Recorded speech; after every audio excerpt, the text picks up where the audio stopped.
भेट घेतली होती, काय कारण होतं पोलीस आयुक्तांची भेट घ्यायची? काय आहे की मागच्या 2 आठवड्यापासून आज 14th डे आहे, 14वा दिवस आहे की आम्ही जिल्हाधिकारी दफ्तरच्या समोर शांतीपूर मार्गाने एक आंदोलन सुरू केलं होतं औरंगाबाद नामांतराच्या विरोधात.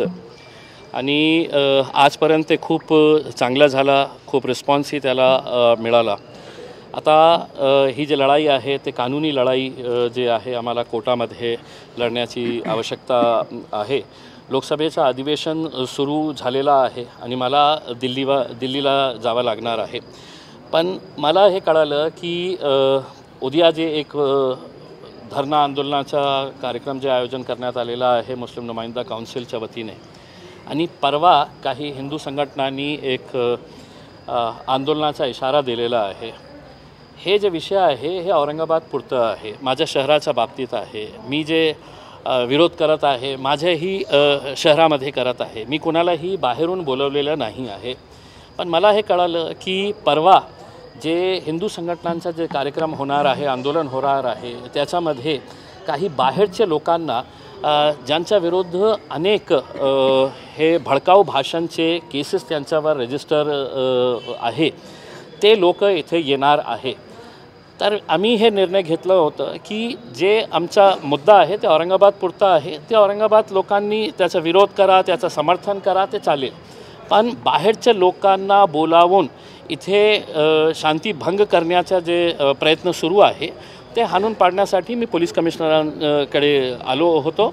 आणि आम्ही हे निर्णय घेतलेला आहे की आता ही जी लढाई आहे ही लढाई आम्ही पुढे ठेवणार आहे. कोणत्या मार्गाने ठेवणार आहे तर आज 14 दिवस झालेले आहे. आपल्याला माहीत असेल की येणाऱ्या आठवड्यामध्ये आपलं रमजान महिना, पवित्र रमजान महिना सुरू होणार आहे. आणि ह्या शहराची एक परंपरा आहे, आपण कोणत्याही उत्सव खूप चांगल्या रीतीने आपण साजरा करतो. आणि आता अशा परिस्थितीमध्ये ज्या प्रकारे शहराचं वातावरण काही संघटनांनी जे तयार केलेलं आहे, बघा मी सुरुवात केली, मी शांतीपूर मार्गाने कुठेही काही गालबोट न लावता बसलेलो होतो. काल आपण मनसेचं आंदोलन बघितलं असेल की ज्या प्रकारे जे शिव्या देत होते, माझ्या एकाही सभेमध्ये तुम्ही दाखवा मी कुणाला शिव्या दिलेले आहे, माझ्या कोणत्या कार्यकर्त्यांनी कोणाला शिव्या दिलेले आहे, काही असे भडकाऊ काही उच्चारण केलेले आहे का? तसं काहीही घडलेलं नाही आहे. पण आता हे जे मुद्दाला हिंदू मुस्लिम करण्याचा जे प्रयत्न सुरू केलेला आहे की नाही, आपल्याला हिंदूंचा मोर्चा काढायचं आहे, तर हे मला असं वाटतं हे शहरासाठी जिल्ह्यासाठी चांगली गोष्ट नाही आहे. म्हणून आम्ही हे निर्णय घेतलेला आहे की आम्ही हे जे आमच्या जिल्हाधिकारी समोरचं जे आंदोलन आहे ते पेंडॉल आम्ही समाप्त करणार आहे. आजचा शेवटचा दिवस आम्ही ठेवणार आहे. आणि मी पोलीस कमिशनरांना स्पष्ट सांगितलेलं आहे की आता तुमची जबाबदारी आहे. मी एक प्रामाणिक या शहराचा नागरिक, या जिल्ह्याचा नागरिक म्हणून मी माझी जबाबदारी पाळत आहे. आता तुमची जबाबदारी हे आहे की तुम्ही कशा प्रकारे हे परवा जे आंदोलन होणार आहे किंवा मोर्चा निघणार आहे त्याच्यामध्ये कोणत्याही भडकाऊ भाषण होऊ नये, कोणत्याही जातीविषय भाषण होऊ नये. जे मुद्दा आहे त्या मुद्द्यावर बोला, आम्हीही त्याचं स्वागत करू. काही लोकशाही आहे. तर हे आम्ही चर्चा केली आणि त्यांनी आश्वासन दिलेलं आहे की त्यांनी धन्यवादही दिलेला आहे की आम्ही जे आंदोलन मागच्या 14 दिवसापासून सुरू केलं होतं ते आम्ही शांतीपूर्ण मार्गाने केलेले आहे. आता सर्वांच्या संमतीने आम्ही हे निर्णय घेणार आहे की हे आंदोलन आम्ही स्थगित करत आहे. आणि समजा त्यांनी काही असा आक्षेपार्ह किंवा भडकाऊ प्रकारचा, मग आमच्यावर निर्भर राहील की आम्ही आमचं आंदोलन पुढे कशा प्रकारे आम्ही सुरू करू शकतो. बरं, असं आहे की तुम्ही चांगली भूमिका घेतलीत, परंतु तुम्ही आणि हिंदू संघटना एकत्र येऊन जे काही होणार आहे ते आता न्यायालयात होणार आहे. त्यामुळे रस्त्यावरची लढाई बंद करून जी काही लढाई असेल ती न्यायालयात करू, अशा प्रकारची भूमिका का घेत नाहीत आणि तसा तुम्ही पुढाकार घेणार आहात? नाही, बघा काय आहे की मी ज्या प्रकारे आंदोलन केलं तर सर्व संघटनांना त्याचा अधिकार आहे, ते करू शकतं. मी जिल्हाधिकारी समोर बसलेला आहे, तुम्ही विभागीय आयुक्तांसमोर बसा किंवा कोणत्या दुसऱ्या ऑफिसच्या समोर बसा. पण लोकशाही मार्गाने तिथे ज्या प्रकारचे भाषणं देण्यात आलेले आहे, ज्या प्रकारचे नारेबाजी झाली, कुणालाही मतलब हे पटणार नाही की काल मनसेनी त्यांचे कार्यकर्ते इकडचे नाही होते. आपण त्याचं कॅल्क्युलेशन हे बघा तुम्ही, ते बाहेरून आणलेले होते, जालन्याहून आणलेले होते, लातूरहून आणलेले होते. का अशा परिस्थिती आली की तुम्हाला बाहेरून लोकांना घेऊन हा माझ्या शहराची, माझ्या जिल्ह्याची जी परिस्थिती आहे ते बिघडण्याचा प्रयत्न सुरू आहे. आता हे जे हिंदू संघटन करत आहे, ते जे लोकांना बोलवत आहे, ते तेलंगणाच्या एका आमदाराच्या बाबतीत बोलत आहे किंवा एक चॅनलचा एक हे आहे, जे तोंड उघडले की काहीतरी हे बकवास करायचं असा त्यांचा धंदा आहे, तर त्यांना बोलवण्यात येत आहे. मी त्यांना सांगितलेले आहे की साहेब, माझी जी लढाई आहे ते औरंगाबाद पुढची आहे. दुसरी एक गोष्ट जे आता आमच्यासमोर आलेली आहे की सिटी चौकचे PI गिरी साहेबांनी ज्या प्रकारे, अशोक गिरीने ज्या प्रकारे तिच्या कार्यकर्ता सोबत बोलत होते, त्यांच्यासोबत बोलत असताना ते कशा प्रकारे आपल्याला 4 मिनिट की तुम्ही किती चांगले ऑफिसर आहे आणि तुम्ही किती चांगलं काम करता, तुम्ही नॉन करप्ट आहे, आणि त्याच्यानंतर त्यांनी जे एका लोकप्रतिनिधी विरुद्ध ज्या भाष्याचा त्यांनी उपयोग केलेला आहे, तर पोलीस कमिशनरांनाही हे माहीत झालेला होता. त्यांनी मला आश्वासन दिलेले आहे. मी पोलिसांचा आदर करतो. अशा प्रकारचे काही घटना घडत असेल तर ते निंदनीय. माझ्या विरुद्ध सोडा, कोणत्याही लोकप्रतिनिधीच्या विरुद्ध बोलण्याचा अधिकार कुणालाही नाही. आणि अशा प्रकारची भाषा वापरून आपण एक पोलीस स्टेशनचे इन्चार्ज आहे आणि ते पोलीस स्टेशन मायनॉरिटी एरियामध्ये येतं, म्हणजे तुमची मानसिकता काय आहे याच्यातून हे दिसतं की तुम्ही कशा प्रकारे भाषेचा वापर करत आहे. मी त्यांना सांगितलेलं आहे की एका ऑफिसरने केला याचा अर्थ हे नाही आहे की सगळे डिपार्टमेंट वाईट आहे. आता मी तुमच्यावर सोडत आहे की तुम्ही कशा प्रकारचे त्याच्यावर कारवाई करत आहे. कारवाईची मागणी पब्लिसिटी स्टंट होता त्या युवकाचा. काय आहे की आज एका पोलीस स्टेशनच्या PIला हे कळत नसेल की आज सर्व लोक कॉल जेव्हा करतं तर रेकॉर्डिंग करतं, आणि 4 मिनिट तो माणूस फक्त आपली प्रशंसा करत होता की तुम्ही किती चांगले ऑफिसर आहे, तुम्ही नॉन करप्ट आहे, तुम्ही किती सेवा करत आहे आणि आम्ही तुमच्यासोबत उभे राहणार आहे, इतकी ताकद लाव. कशाला तुमची ताकद पाहिजे? पोलीस सक्षम आहे ना. पण त्याच्यानंतर आपल्याला हे माहीत असूनही की बहुतेक ते रिकॉर्ड करणार असेल, आणि ज्या प्रकारे त्यांनी ज्या खालच्या लेवलवर जाऊन जे शिवीगाळ केलेली आहे ते आता पोलीस डिपार्टमेंटवर आहे की यांच्या बाबतीत काय ते निर्णय घेतील. पोलीस कमिशनरनी मला आश्वासन दिलेले आहे की नक्की आम्ही त्याच्या बाबतीत, कारण ते खूप रागवलेले, स्वतः ते खूप रागवलेले आहे की अशा प्रकारची भाषा कोणत्याही लोकप्रतिनिधीच्या बाबतीत बोलायला नको. तुमच्यासोबतचे पक्ष, तुमचा पक्ष आणि ज्या काही संघटना तुमच्यासोबत आंदोलनात आहे, आता हे सगळे रस्त्यावरच्या लढाईतनं माघार घेतील, एक आश्वासक पाऊल म्हणावं तुमच्याकडनं? नक्की. आम्ही काय आहे हे स्थगित केलेले आहे. का केलेलं आहे की आम्हाला जेव्हा कळलं की आता बाहेरचे लोक येऊन माझ्या जिल्ह्यामध्ये प्रक्षोभक भाषण देणार आहे किंवा भडकाऊ भाषण देणार आहे आणि शहराचं वातावरण खराब करण्याचे त्यांची मानसिकता आहे. कारण आम्ही एक उदाहरण काल बघितलेलं आहे मनसेच्या आंदोलनामध्ये. ते होऊ नये, कारण अल्टिमेटली हे शहर, हे जिल्हा माझा आहे.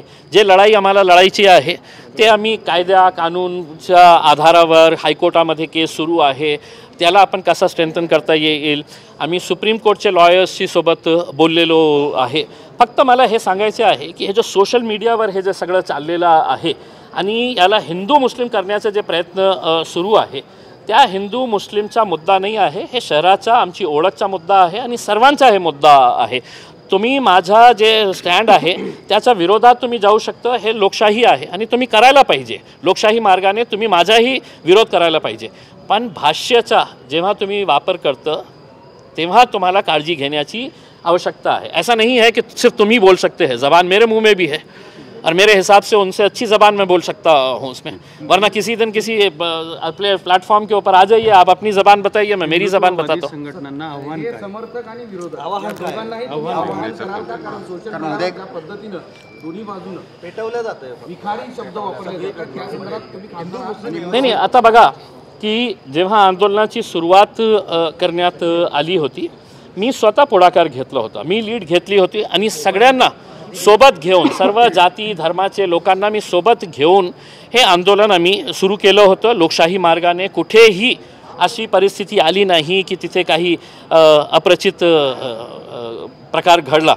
पण आता ज्या प्रकारे जे हिंदुत्ववादी संघटना याला एक जातीचा रंग देण्याचा जे प्रयत्न करत आहे, मी त्यांना सर्वांना विनंती करतो की हे जे मुद्दा आहे तुम्हाला पटत नसेल, जसं मला पटलं नाही की, आणि पुन्हा एकदा सांगतो की ह्या लोकांमध्ये असा संभ्रम निर्माण करण्याचा प्रयत्न केला जात आहे की इम्तियाज जलील आणि तिथे बसलेले जे लोक आहे ते छत्रपती संभाजी महाराजांचा विरोध करत आहे, ते छत्रपती संभाजी महाराजांचा आदर करत नाही आहे. आणि मग सोशल मीडियावर टाकायचे, त्यांना हाकलून द्यायचा, त्यांना हे करायचं, त्यांना ते करायचं, असं सोशल तर मला हे सांगायचे आहे की मला अधिकार आहे, सरकारने निर्णय घेतला, मला पटलं नाही, मी विरोध केला. आणि समजा माझ्या स्टँडवर तुम्हाला विरोध करायचा असेल तर तुम्हालाही आहे. आता मी पुढाकार घेत आहे की आपण जे सिग्नेचर कॅम्पेन ऑब्जेक्शन्स मागवण्यात आलेलं आहे, मी पण ऑब्जेक्शन्ससाठी सर्व लोकांना सांगितलेलं आहे की तुम्ही प्रयत्न करा की जितकं जास्त तुम्ही ऑब्जेक्शन्स तयार करू शकतं, आणि त्यांनाही अधिकार आहे, तुम्ही पण करा. त्याच्यासाठी तुम्ही पण प्रयत्न करून जितकं ऑब्जेक्शन्स तुमच्याकडून येतील, हे लोकशाही मार्गाने हे चांगलं आहे. सरळ प्रश्न आहे, तुम्ही दोन तीनदा बोलले, सरळ एकच प्रश्न आहे की दोन्हीकडच्या बाजूंना समर्थक आणि विरोधक ज्या पद्धतीनं सोशल मीडियावर एकमेकांना लिहितायत, वेगवेगळ्या पद्धतीनं ते विकारी शब्द टाकतायत, दोन्हीकडच्या बाजूला तुम्ही आवाहन करता का तेवढं सांगा. नाही 100% मी सुरुवातीपासून, मी जेव्हापासून 14 दिवस अगोदर जेव्हा मी हे आंदोलनाची सुरुवात केली होती त्यावेळचा तुम्ही माझा पहिला भाषण ऐका. त्याच्यानंतर दररोज मी जेव्हा जेव्हा भाषणासाठी उभे राहिलेला आहे मी हेच म्हटलेलं आहे की हम जो कर रहे हैं ये हमारी पहचान बचाने के लिए कर रहे हैं, हम किसी का विरोध नहीं कर रहे हैं. आणि त्यावेळीही आम्ही सांगितलं होतं की आपल्याला काही नवीन शहर बसवायचे असेल तर बसवा, त्याला आम्ही छत्रपती संभाजी महाराजांचं नाव देऊ. आता हे संपायला पाहिजे आणि कोणत्याही परिस्थितीमध्ये बाहेरच्या लोकांना आपल्या जिल्ह्यामध्ये आणून तुम्ही असा शहराचा आणि जिल्ह्याचा वातावरण खराब करण्याचा प्रयत्न करत असेल तर ते लोक येतील तुमच्या कार्यक्रमामध्ये 2, 3, 4 तास ते थांबतील, आपला कार्यक्रम करतील आणि परत जातील. पण त्याचा जे परिणाम आहे ते आपल्या जिल्ह्याला भोगावं लागणार आहे. म्हणून मी सर्वांना विनंती करतो, सर्व राजनेते जे हिंदुत्ववादी संघटना आहे त्यांना सगळ्यांना हे विनंती करतो की आता आपल्याला जे करायचं आहे ते लोकशाही मार्गाने तुम्ही ऑब्जेक्शन्स करा, तुम्ही न्यायिक लढाई लढवायची असेल तर तुम्ही लढा, आम्हीही प्रयत्न करू. आम्हाला माहीत नाही आहे की तिथेही आम्हाला यश मिळेल का नाही, पण आम्ही एक नक्की प्रयत्न करणार आहे. तुम्ही बोलताना असं म्हणता आम्ही तुम्ही, परत तुम्हीच म्हणता की आम्ही तुम्ही असं म्हणताय, त्यामुळे लोकांना असं वाटतं की आधे इधर आधे उधर असं वाटायला लागले. त्यामुळे साहेब काय आहे की माझी मराठी इतकी चांगली नाही आहे, जेव्हा तुमच्यासोबत नहीं ऐसा हम और तुम की बात नहीं है. देखिए आप ये समझ लीजिएगा कि शहर हमारा है, ज़िला हमारा है, हम सब साथ में मिलके, मैं अगर लड़ रहा हूँ तो किससे लड़ रहा हूँ? अपने भाइयों के साथ लड़ रहा हूँ. वो अलग अलग राजनीतिक पक्षों के अंदर हो सकते हैं, अलग जाति धर्म मज़हब के हो सकते हैं, लेकिन वो भी मेरे अपने हैं, उसमें मैं उनका भी खासदार हूँ. और ऐसी परिस्थिति के अंदर अगर हमारे शहर का, ज़िले का अगर माहौल ख़राब होता है तो इसका खामियाजा बहुत लंबा भुगतना पड़ेगा. मुझे ये जानकारी मिली थी कि कुछ बाहर के लोगों को बुलाया जा रहा है जिनके ऊपर सौों से केसेस रजिस्टर है, सिर्फ वो भड़काऊ भाषण के लिए.